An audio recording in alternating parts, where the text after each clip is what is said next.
Mega TV நேயர்களுக்கு வணக்கம். பெண்கள்.com நிகழ்ச்சியில் உங்கள் அனைவரையும் சந்திப்பதில் பெரும் மகிழ்ச்சி.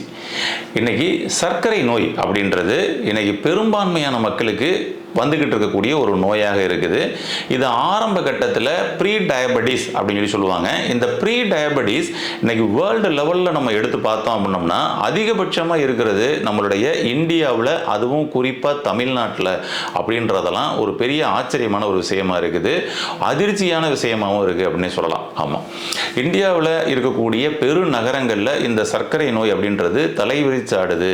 அதில் ப்ரீ டயபெட்டிஸ் எல்லா பேரும் பார்த்தீங்கன்னா இன்றைய ப்ரீ டயபெட்டிஸ் நோயாளிகள் நாளைய டயபெட்டிஸ் நோயாளிகளாக மாறிக்கிட்டு இருக்கிறாங்க. நாளைய டயபெட்டிஸ் நோயாளிகள் அதுக்கடுத்து சிறுநீரக நோயாளிகளாக மாறிக்கிட்டு இருக்கிறாங்க, இருதய நோயாளிகளாக மாறிக்கிட்டு இருக்கிறாங்க. அப்படின்றது தான் பெரிய அதிர்ச்சியான சம்பவம். அப்போ ஆரம்ப கட்டத்திலேயே எந்த ஒரு விஷயமா இருந்தாலும் நம்ம அதிலிருந்து வெளிவந்துட முடியும். நம்ம அதுக்குள்ளே போய் லாக் ஆகிறாம ஆரம்ப கட்டம் எது அப்படின்றத முதல்ல நம்ம தெரிஞ்சுக்கிட்டோம்னா அங்கே நம்ம ஈஸியாக வெளிவந்துடலாம். அந்த வகையில் ப்ரீ டயபெட்டிஸ் அப்படின்னு சொன்னோம்னா இதனுடைய நிலை என்ன, இந்த கட்டத்தில் நம்மளுடைய உடம்பு என்னென்ன மாதிரியான அறிகுறிகள்லாம் கொடுக்கும், இது ப்ரீ டயபெட்டிஸ் எனக்கு இருக்குது அப்படின்னா எப்படி கொடுக்கும், வரப்போகிறதுக்கு முன்னாடி என்னென்ன மாதிரியான அறிகுறிகள்லாம் கொடுக்கும் அப்படின்ற சில உடலின் மொழிகள் மூலமாக சில அறிகுறிகள் கொடுக்குங்க. அதை நம்ம தெரிஞ்சுக்கிட்டோம்னா ஆரம்ப கட்டத்திலேயே ப்ரீ டயபெட்டிஸ்லேருந்து வெளியே வந்துடலாம். பொதுவாக ப்ரீ டயபெட்டிஸ்னால் என்ன அப்படின்னோம்னா நம்மளுடைய HbA1cன்னு சொல்லுவோம். அந்த 3 மாத சர்க்கரையினுடைய அளவு அப்படின்னு சொல்லுவாங்க. இந்த HbA1c அப்படின்றது 4.5லிருந்து ஒரு 5.5க்குள்ளே இருக்கணும். இருந்தால் நம்ம நார்மல் அப்படின்னு அர்த்தம். அவங்க டயபெட்டிக் உள்ளேயே வரலை, அவங்க நார்மலாக இருக்கிறாங்க அப்படின்னு அர்த்தம். இந்த 5.5க்கு மேலே 5.6, 5.7 இப்படியே கொஞ்சம் கொஞ்சமாக ஏறி ஒரு 6 அப்படின்ற ரேஞ்சுக்கெல்லாம் வந்திருக்கு அப்படின்னா அவங்கெல்லாம் ப்ரீ டயபெட்டிக்கில் என்டர் ஆகிட்டாங்க அப்படின்னு அர்த்தங்க. அப்போ ப்ரீ டயபெட்டிக் கண்டிஷன்ஸ் வந்துருச்சு அப்படின்றத நம்மளுக்கு பிளட் ரிப்போர்ட் மூலமாக அலாட் பண்ணக்கூடிய ஒரு விஷயம். இதுக்கு மேலே ஏறிச்சுன்னா 6.5, 7, 8 அப்படின்னு மேலே ஏறிச்சுன்னா அவங்க டயபெட்டிக் லெவலில் இருக்கிறாங்க. ரொம்பவும் கிரானிக்காக இதே 12, 15 இப்படிலாம் பார்த்தீங்கன்னா HbA1c ஏறிச்சுன்னா அவங்க ரொம்ப கிரானிக்கான கண்டிஷன்ஸில் இருக்கிறாங்க அப்படின்ற ஒரு நிலைங்க. இது பிளட் ரிப்போர்ட்டில் பார்த்துக்கூடிய ஒரு விஷயம். உடம்பு எப்படி நமக்கு அறிகுறிகள் காமிக்கும் அப்படின்னம்னா ஃபஸ்ட்டு உங்களுடைய செரிமானம் பிரச்சனையை ஃபஸ்ட்டு கொடுக்கும். உங்களுக்கு செரிமான பிரச்சனை இருக்குது, செரிமான பிரச்சனை வந்துக்கிட்டு இருக்குது, அது தொடர்ந்துக்கிட்டே இருக்குது. என்ன சாப்பிட்டாலும் எனக்கு செரிமானம் ஆக மாட்டேங்குது, இட்லி மட்டும்தான் சாப்பிட்டேன் இருந்தாலுமே எனக்கு செரிமானம் ஆகலை அப்படின்னுலாம் உங்களுக்கு சில அறிகுறிகள் வருது அப்படின்னா அங்கேயே கொஞ்சம் அலர்ட் ஆகிக்கங்க. ஏன்னா உங்களுக்கு சுகர் வந்துருச்சுன்னு சொல்லி நீங்கள் பிளட் ரிப்போர்ட்டில் பார்த்து அதுக்கப்புறம் நீங்கள் அதுக்கு ஆக்ஷன் எடுக்கிறத விட உங்களுக்கு ஃபஸ்ட் அறிகுறியாக டைஜஷன் ப்ராப்ளம். ஏன் அப்படின்னா பேன்கிரியாஸில் 2 ஹார்மோன்ஸ் சுரக்குங்க. ஒன்று பேன்கிரியாட்டிக் ஜூஸு, இன்னொன்று தான் இன்சுலின். பேன்கிரியாட்டிக் ஜூஸு ஃபஸ்ட்டு நமக்கு பற்றாக்குறை ஏற்படுவதும் குலாப்ஸ் ஏற்படுவதும் நடந்துச்சுன்னா நமக்கு இன்டைஜஷன் அப்படின்ற ஒரு பிரச்சனை ஏற்படும். இப்போ அந்த பேன்கிரியாட்டிக் ஜூஸ் ஒரு இம்பேலன்ஸ் ஆகும் பொழுதே நீங்கள் அலர்ட் ஆகி உங்களுடைய பேன்கிரியாஸை ரெடி பண்ண ஆரம்பிச்சிட்டிங்கன்னா ஆட்டோமேட்டிக்காக அதிலிருந்து வெளியே வந்துடலாம். இதே போல் இரண்டாவது அறிகுறி உங்களுடைய உடல் முழுவதும் அதிகப்படியான வெப்பம் இருக்கும். நல்ல ஹீட் ஃபீல் பண்ணுறேங்க, எனக்கு உட்காந்தா அந்த சீட்டெல்லாம் பயங்கரமாக சுடுது, சட்டையை கலட்டினோம்னா சட்டையே சுடுது, பக்கத்தில் உள்ளவரை உரசிக்கிட்டு உட்காரப்படும் பொழுது பக்கத்தில் உள்ளவர் கேட்குறாரு என்னங்க இப்படி இவ்வளவு சுடுது அப்படின்னு சொல்லி கேட்குறாரு. ஆனால் நம்ம பாடியில் நம்ம ஹீட்டாக இருக்கிறது நம்மளால் ஃபீல் பண்ண முடியாது. பக்கத்தில் உள்ளவர்கிட்ட நம்ம உரசி உட்காரும் பொழுது தான் அவர் சொல்லுவார் என்ன பாடி இவ்வளவு ஹீட்டாக இருக்குது அப்படின்ற விஷயங்களை.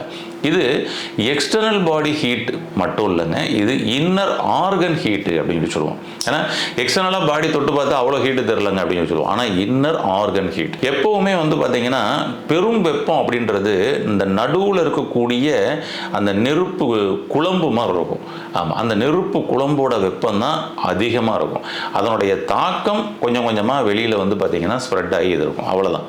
அப்போ உள்ள இன்னர் ஆர்கன் உங்களுக்கு அதிகமான வெப்பம் இருக்குது அப்படின்னா அது உங்களுக்கு ப்ரீ டயபெட்டிக் கண்டிஷன் வருவதை அலர்ட் பண்ணுதுன்னு அர்த்தங்க.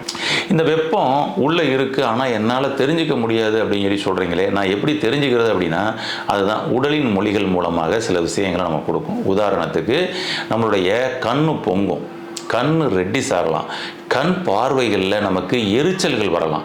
ஒரு விஷயத்தை நீங்கள் கொஞ்ச நேரம் பார்த்துக்கிட்டு இருக்கிறீங்கன்னா அது கண் எரிச்சல் கொடுக்குது அப்படின்னா அவங்களுக்கு பாடியில் இன்னர் ஆர்கனில் அதிகமான வெப்பம் இருக்குன்னு அர்த்தம். உங்களுடைய உதடு அடிக்கடி வந்து வறட்சி ஆகிக்கிட்டே இருக்குதா, உடனே அலர்ட் ஆகுங்க. உங்களுடைய உள்ளுக்குள்ளே உள்ள இன்னர் உறுப்பு, குறிப்பாக மண்ணீரல், கணையம் அதிகப்படியான வெப்பத்தில் இருக்குன்றதை காமிக்குது. உதடு வறட்சி.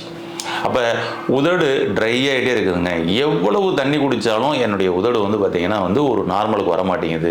அது திரும்ப திரும்ப திரும்ப ட்ரை ஆகுது. நீங்கள் உதட்டை உங்களுடைய எச்சிலில் நினச்சி என்ன தான் நார்மல் பண்ணால் கூட திரும்ப திரும்ப கொஞ்சம் நேரத்தில் ட்ரை ஆகிட்டே இருக்குது அப்படின்னா, உள்ளுக்குள்ளேருந்து அந்த அதிகப்படியான வெப்பம் நமக்கு நம்ம உடம்புல இருக்கக்கூடிய நவதுவாரங்கள் சொல்லுவோம், அது வழியே தான் வெளியேறிக்கிட்டு இருக்கு. நவதுவாரங்கள்லையும் உங்களுக்கு வெப்பம் வந்து வெளியேறதை நீங்கள் ஃபீல் பண்ணுறீங்கன்னா அலர்ட் ஆகிக்கங்க. இது ஒரு ப்ரீ டயபெட்டிக்கான கண்டிஷனாக இருப்பதற்கான வாய்ப்புகள் நிறைய இருக்குது. ஏன்னா வெப்பத்தினால நிறைய நோய்கள் வரும். அதில் குறிப்பாக டயபெட்டிஸும் இன்றைக்கி அதனால தான் வருது பண்ணுறோம். அப்போ இன்னர் ஆர்கனோட வெப்ப நோய் தாங்க இந்த டயபெட்டிஸ். அதனால தான் அதை வந்து பார்த்திங்கன்னா வந்துட்டு ஒரு வெப்ப நோய் அப்படின்னே சொல்லுவாங்க. ஆமாம், மதுமேகம் அப்படின்பாங்க. அப்போ இது வந்து ஒரு வெப்ப நோய். அப்போ நவதுவாரங்கள் வழியாக வெளியேறும் பொழுது உங்களுடைய நவதுவாரத்துலையும் அந்த அடையாளம் தெரியும். மூக்கு அடிக்கடி ட்ரை ஆகிட்டே இருக்கும், கண் அடிக்கடி வந்து பார்த்திங்கன்னா ட்ரை ஆகிட்டே இருக்கும், கண் ரெட்டிஸ் ஆகும், காதும் அதுபோல் வந்து பார்த்திங்கன்னா வந்து அந்த ட்ரை ஆகிட்டே இருக்கும், உங்களுடைய வாய்ப்பகுதி ட்ரை ஆகிட்டே இருக்கும், அடிக்கடி தாகம் எடுத்துக்கிட்டே இருக்கும். அப்போ அடிக்கடி தாகம் எடுத்துக்கிட்டே இருக்குது அப்படின்னம்னா உடனே அலர்ட் ஆகுங்க. இது சர்க்கரை நோய் வந்ததுக்கப்புறம் எனக்கு வந்து ஓயாமல் தாகம் எடுக்குதுங்க அப்படின்னு சொல்லிட்டு நீங்கள் வந்ததுக்கப்புறம் நீங்கள் அதுக்கு சொல்யூஷன் பண்ணி பிரயோஜனம் இல்லைங்க. ஆரம்ப கட்டத்துலேயும் சொல்யூஷன் பண்ணுங்க, அதுதான் பெட்டர். அதுபோல் உங்களுடைய உதடு வறட்சி, வறட்சி, அடிக்கடி தாகம் உங்களுக்கான ப்ரீ டயபெட்டிக்கான ஃபஸ்ட்டு சிம்டம்ஸ். அதுதான் மெயினான விஷயம். அடுத்தது உங்களுடைய உடம்பு ஃபுல்லாக ட்ரை ஆகிட்டே இருக்குது அப்படின்ற மாதிரி ஃபீலாக இருக்கும். அப்படியே ஃபுல்லாக வந்து பார்த்திங்கன்னா ட்ரை ஆகிட்டே இருக்குதுங்க, ஸ்கின்னெல்லாம் ட்ரைனஸ் ஆகுதுங்க அப்படின்லாம் நீங்கள் வந்து ஃபீல் பண்ணலாம். உங்களுடைய கால் பாதம் வந்து ட்ரை ஆகிட்டு இருக்குது, உங்களுடைய கை பாதம் வந்து ட்ரை ஆகிட்டு இருக்குது. இதுவும் கூட இந்த டயபெட்டிஸில் ப்ரீ டயபெட்டிக் வர்றப்போ ஏற்படக்கூடிய ஒரு சில சிம்டம்ஸ் தான். அப்போ இதை எல்லாத்தையும் நம்ம அறிகுறிகளை ஃபுல்லாக கவனத்தில் எடுத்துக்கிட்டு இதை வராமல் பாதுகாக்கிறது தான் புத்திசாலித்தனம்.